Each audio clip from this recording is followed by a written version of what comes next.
guys what I got compiled here today in this video, and one video alone, is a bunch of tips and tricks for the 6R80 and 6R60 transmissions. There's a few different things you got to know about them, and if you're going into them to do any kind of work, you're going to want to know these tips. So I think I cover them all, except for the fact that the other common thing, of course, is the bulkhead connector sleeve leak, which I have multiple videos on that. I will link down below to those videos to fix that. Also, if you're in there for anything, you're pulling the pan down and do a fluid change, a filter change, you should really do that bulkhead connector sleeve while you're in there and save yourself some money and heartache down the road. Without further ado, here's all the tricks I've learned over the years and the things to watch out for if you own one of these. Now these 6R80 transmissions are actually really reliable. The early ones had a mechatronics unit inside of them, which is a TCM, lead frame, and valve body all in one. Those were very expensive. I think they were upwards of $2 grand for those suckers. And those run 2009 and 2010 F-150s at the 6R80 in them.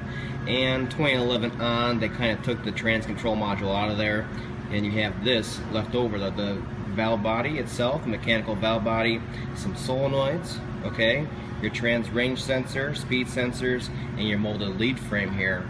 And that kind of cut the cost down a little bit, and they made all the control over the trans happen within the PCM that controls it all now, instead of having two different modules.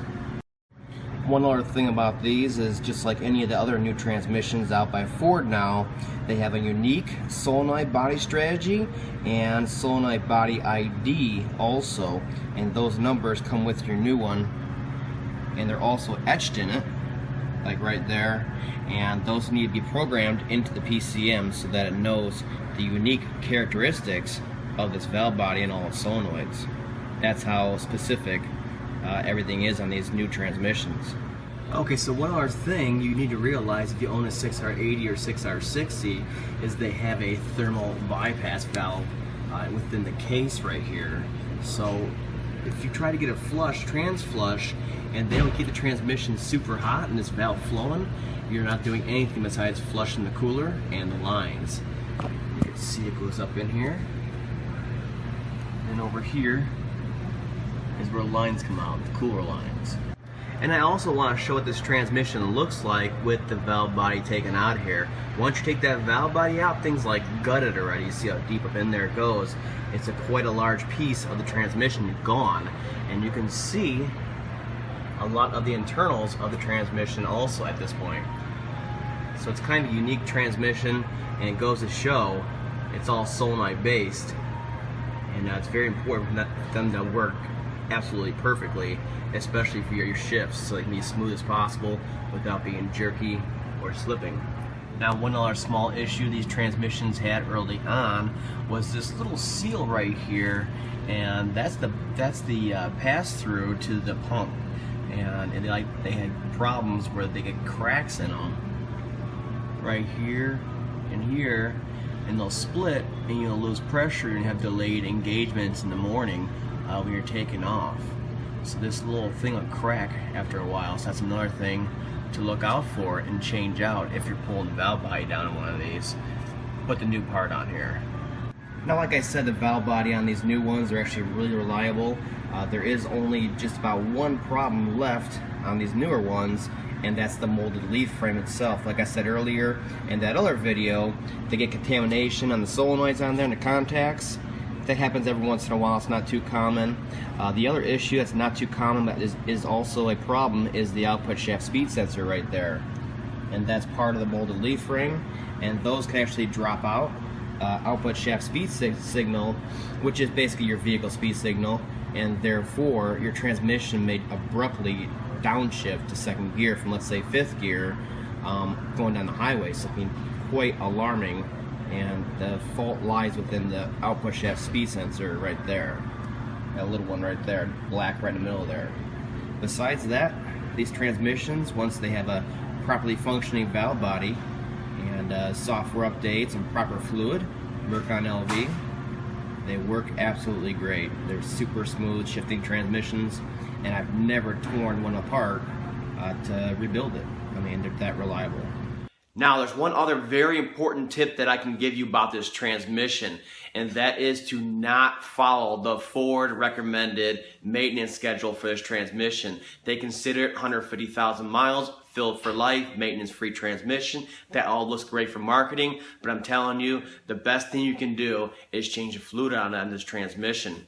And I don't recommend a trans flush machine because, as you'll see in the video, there's a thermal bypass valve in there, so they'll hook up the machine to the cooler lines like usual. That bypass valve will not open, the trans won't get hot enough, no flow will go through the lines or the cooler, and they'll literally put 16 quarts of your expensive fluid you just bought through the transmission lines and the cooler. What a waste of money.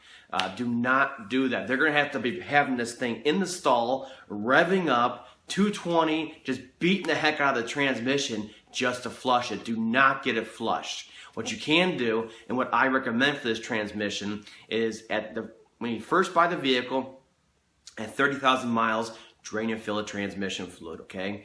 And then at 60,000 miles, you got 60,000 miles in the truck now, do a fluid and filter. And then from there on, a filter and fluid every 60,000 miles after that. Now, if you are getting these drain and fills done by a shop, you're doing it yourself, whatever, make sure you use the Mercon LV from Motorcraft. It's got a very specific additive package in it, and it's made just for this transmission. It's made for the calibration, the PCM, TCM, and then of course it's made for the friction elements. They gotta slip over each other just enough before they grip, or else you're gonna have jerky transmissions. Shifts, or you're going to have slipping in the transmission on there. It's got a distinctive smell to it, it's low viscosity, and of course it's got a very distinctive taste to it also. Ask me how I know that.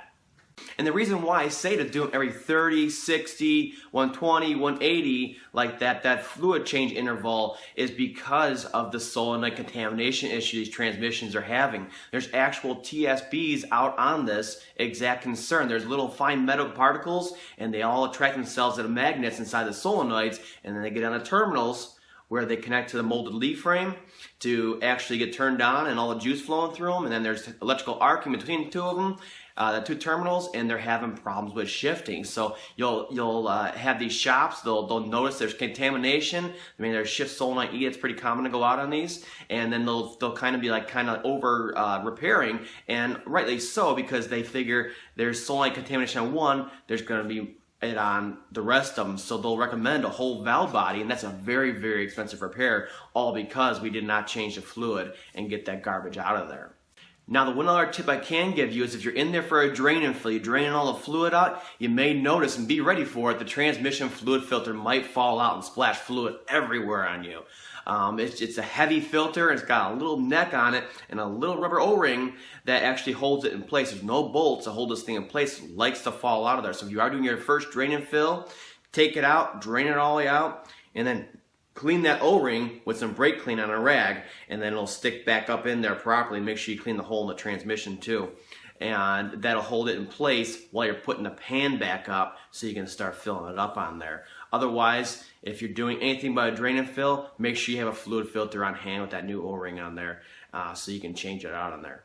So yeah, I hope this helps. This is going to be the most comprehensive look into the 6R80 that I can really give you. And this is all the things I've noticed over the years, the common faults that have come along. The other common thing, the most common thing of any new Ford transmission, this is not 6R80, 6R60 specific, is calibration updates. They're always fine-tuning the calibration. So if you got a shop like mine where you can come in and you can get calibration updates and not bother the dealer, you know a guy around your area, it's best to come do that and get it done, because that'll fix so many shifting issues. It's not even funny. We had a little shift bump issue in the 6R60s when they first came out.